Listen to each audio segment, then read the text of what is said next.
Beginning in October 2024, we will initiate the demolition of 3 housing blocks from the 1960s: Kerry House, Millstone House and Trafalgar House.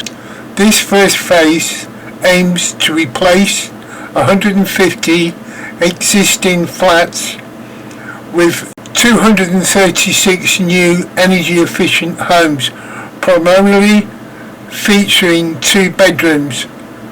The new structures will range 5 to 9 stories and will include an improved car parking facility, along with the potential for establishing a community hub. We anticipate completing this phase by March 2028. Nobody lives there anymore. A pity. I hope Citizen Housing will reconsider and reinstate the play area. People should be ashamed of themselves. Thrown into a river, shopping trolleys, traffic cones, paper, you name it, it goes in there. They should be ashamed of what is left. We're just hoping that Citizen Housing is going to be above the norm and keep the river nice and clean and tidy, as it is one of the most famous rivers in Coventry. Just moving in to tag the side of buildings. They try to be a modern day Banksy, but where some is nice, some is not very nice, and it's nothing but really graffiti that should be not put there in the first place, and it costs a lot of money to take it down. The first gate that you see takes you onto the site. Being that I'm in a wheelchair, there was no way that I was allowed to go anywhere through those gates, so I had to do the best I could and photograph that through the closed gate.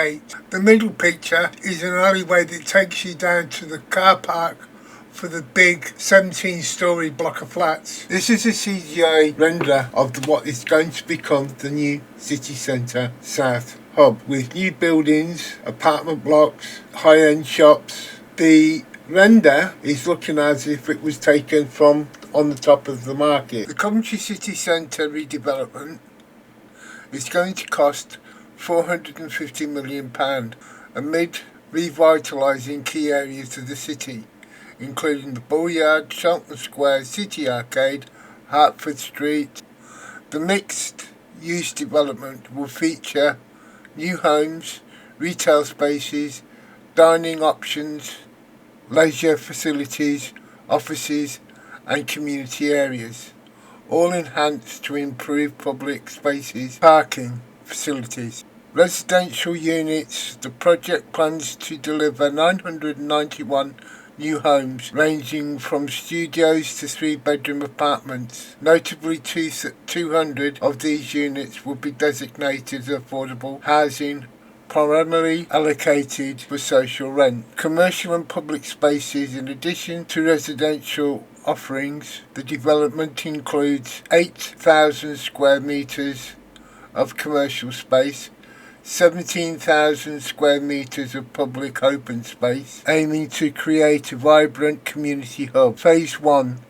The initial phase features on constructing the 991 homes and commercial spaces, integrating them within an expansive public areas. Phase 2. Subsequent plans involve adding more commercial spaces and up to 584 additional homes, further enhancing the city residential and business landscape. After years of planning and delays, construction commenced in early 2025, making a significant milestone in Coventry's urban regeneration efforts. This redevelopment is part of Coventry's broader strategy to rejuvenate the city centre in construction, with initiatives like Fargate. Collectively, these projects aim to position Coventry as a leading residential and shopping leisure destination in the West Midlands. This is a map of what is proposed for the redevelopment of the city centre south. It shows buildings that exist and also buildings that are due to be knocked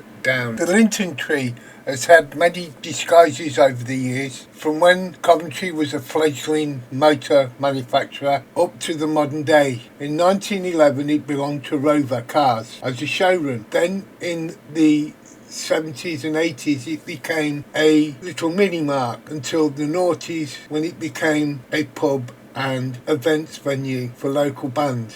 Now it's going under the bulldozer's blade. The Three Tons pub was designed in 1966 and was closed in 2002. The mural on the outside of the pub was designed by William George Mitchell, a well-known English sculptor. The mural is hopefully going to be removed and situated on another pub elsewhere in the city. From the Linton Tree to the yard in the Bull Yard to the Three Tons pub, going through to Shelton Square and down to the arcade, has all been boarded off. Where the car park used to be, there is now fencing stuck up so people cannot get in and up onto the car park to take photos. It's for their own safety, I suppose. There's only a few places in Hertford Street that it's actually stopping. As you walk from the Bull Yard up into the city centre, on the left-hand side, most of that is going up to as far as the HMV Empire, which is staying. On the right side, everything is stopping. The boardings down by the Linton Tree says that the council, with the new redevelopment of the city, is going to take on apprentices to give them skills for the future and hopefully work as well.